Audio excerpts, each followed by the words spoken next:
profile pic, a selfie from the neck down. A few minutes later, right on time, today's horn dog, username Rocky Road 35, parks his Ford pickup by the rear door of the motel, just as instructed. He exits the vehicle and scans the parking area, trying to look nonchalant, she imagines. In Sarah's profile picture, she's wearing a black thong and matching bra, her 38-year-old body still taut and firm in all the right places.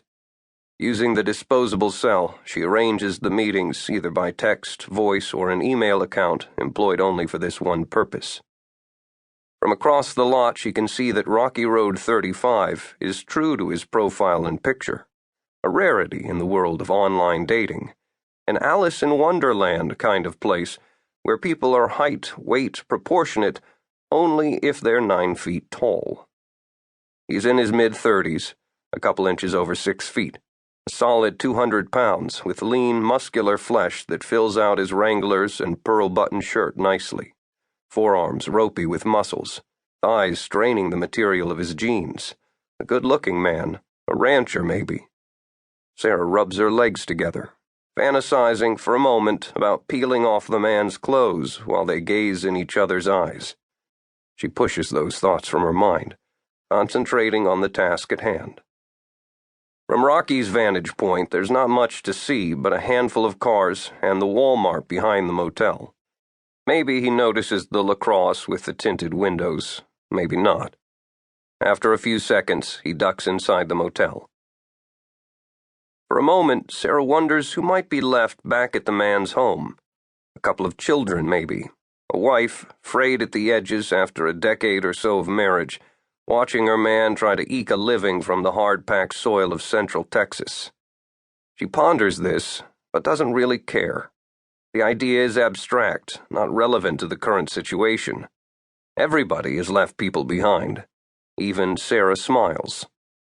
Her last email contained instructions for the rendezvous, a little cloak-and-dagger routine that cuts out the window shoppers.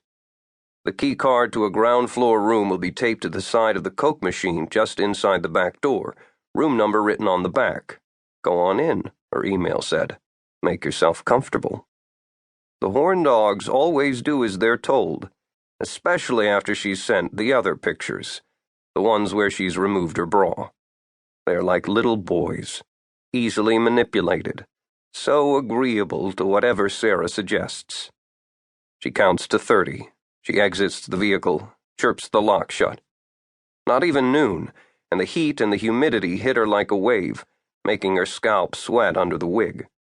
She strides to the rear entrance of the motel, steps into an empty, well-lit hallway. The air is chilly, smelling of lemon furniture polish.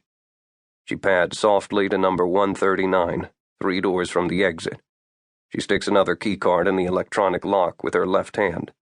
Her right hand grasps the python hidden in the purse on her shoulder. The horn dogs come in a wide variety of flavors, emotionally speaking, and Sarah can usually get a read within a few seconds. Most, actually, are scared and nervous.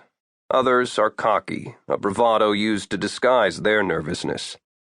A couple have been sad, eyes welling with tears at the idea of what they believe is about to happen. More than a few have been drunk. On the locking mechanism, a tiny light winks green. She steps inside. The door closes and locks behind her. The shades are closed, the room dark except for a single light on the desk. Rocky is sitting at the desk, one end of a straw jammed in his nose, the other vacuuming up a rail of white powder laid out on the Gideon's Bible. A pistol rests on the surface, within easy reach. He looks up, and Sarah knows she's made a huge mistake. Rocky is not like the others. He's not drunk, or nervous, or sad. His eyes are devoid of emotion, flat and empty, like a mackerel on ice. "You must be Sarah Smiles." His voice is ragged, like he's been shouting. She doesn't reply. He points to the cocaine. "You want a little pick-me-up?" The mackerel eyes don't blink.